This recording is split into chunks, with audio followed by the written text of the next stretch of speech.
Hello guys, welcome to the seesaw trader channel. வாங்க இன்றைக்கி வீடியோக்குள்ளே போகலாம்.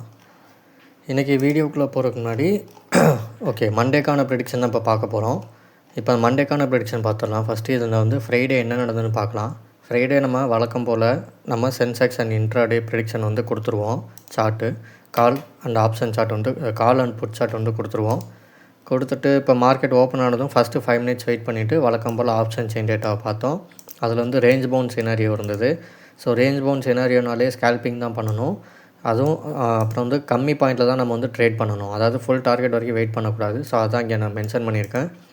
ஸோ அதன்படி இன்றைக்கி வந்து எனக்கு ஆல்ரெடி இது வந்து ஒரு என்ன சொல்கிறது, மார்க்கெட் ஓப்பன் ஆனது இந்த பாயிண்ட்ஸ்குள்ளே தான் இருந்ததுன்றனால எனக்கு வந்து திரும்ப இங்கேருந்தெல்லாம் எடுக்க எனக்கு வந்து பிடிக்காது. ஏன்னா ரேஞ்ச் பவுண்டர்னால இதுக்குள்ளே சுற்றினா அது வந்து சைட்வேஸாக மாறிடும். ஒன்று இந்த ஃபஸ்ட் பாயிண்டில் வரணும்.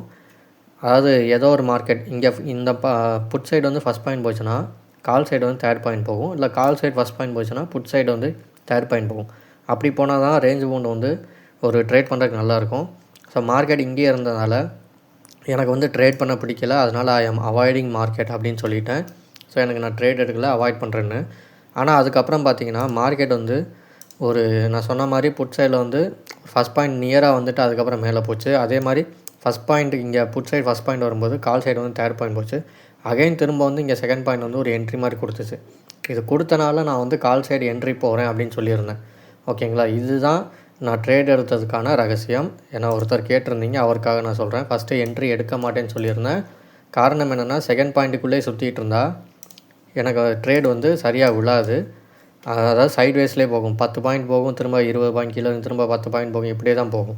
இது வந்து ஒன்று மேலே போகணும், இல்லை இந்த ஃபஸ்ட் பாயிண்ட் கீழே போகணும். இப்போ கால் சைடு வந்து தேர்ட் பாயிண்ட் போனால் புட் சைடில் வந்து ஃபஸ்ட் பாயிண்ட் வரும். அதே மாதிரி பாருங்கள், கால் சைடு வந்து தேர்ட் பாயிண்ட் வரைக்கும் போச்சு, அதாவது பக்கத்தில் போச்சு.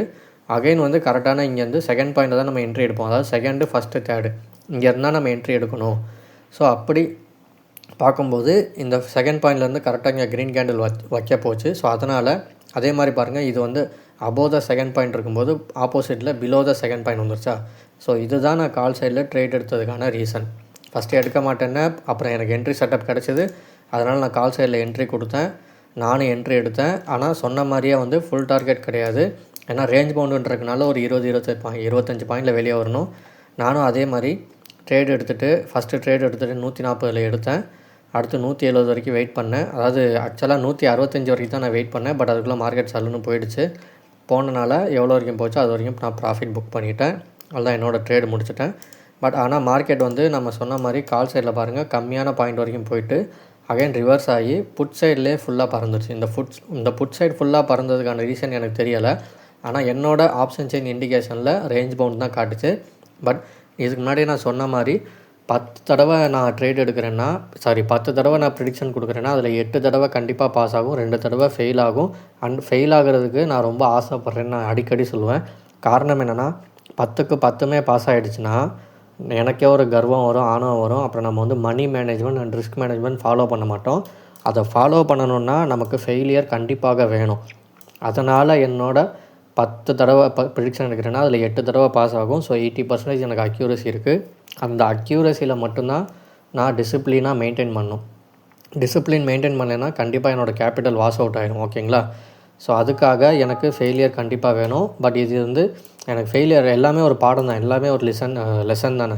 ஓகேங்களா, ஸோ அதனால் எனக்கு இங்கே ட்ரேட் கிடச்சது. கம்மியான டார்கெட்டில் நான் சொன்ன மாதிரி வெளியே வந்தாச்சு, ப்ராஃபிட்டையும் புக் பண்ணியாச்சு. ஓகேங்களா, ஓகே. இப்போ நாளைக்கான மண்டேக்கான ப்ரெடிக்ஷன் பார்ப்போம். இதுதான் மண்டேக்கான மார்க்கெட்டு. சென்செக்ஸில் 83,200 கால் ஆப்ஷன், 84,200 புட் ஆப்ஷன். அதோட பாயிண்ட்ஸு இல்லாதவங்க பார்த்து மார்க் பண்ணிக்கோங்க. எப்படி நான் மண்டே கொடுக்க தான் போகிறேன் மார்னிங். அதே மாதிரி இது நிஃப்டிக்கானது 25,600 கால் ஆப்ஷன், 25,800 புட் ஆப்ஷன். அதோட points and break even points, first point, second point, third point note பண்ணிக்கோங்க. தென் இது ஆப்ஷன் செயின் டேட்டா. இது வந்து ஆப்ஷன் செயின் டேட்டா படிக்கிறவங்களுக்கு தான். இது வந்து நம்ம ப்ரீமியம் குரூப்பில் கொடுப்போம். அவங்களுக்கு தெரியும் இதில் வச்சு என்ன பண்ணணும்னு. இதில் எப்படி என்ட்ரி எடுக்கணும்னு தெரியாதவங்க நம்ம டிஸ்கிரிப்ஷனில் how to take entry with our proper entry செட்டப்னு ஒரு வீடியோ லிங்க் இருக்கும். அதை பார்த்து இதில் எப்படி என்ட்ரி எடுக்கணும்னு தெரிஞ்சுக்கோங்க. Okay guys, okay, thank you guys.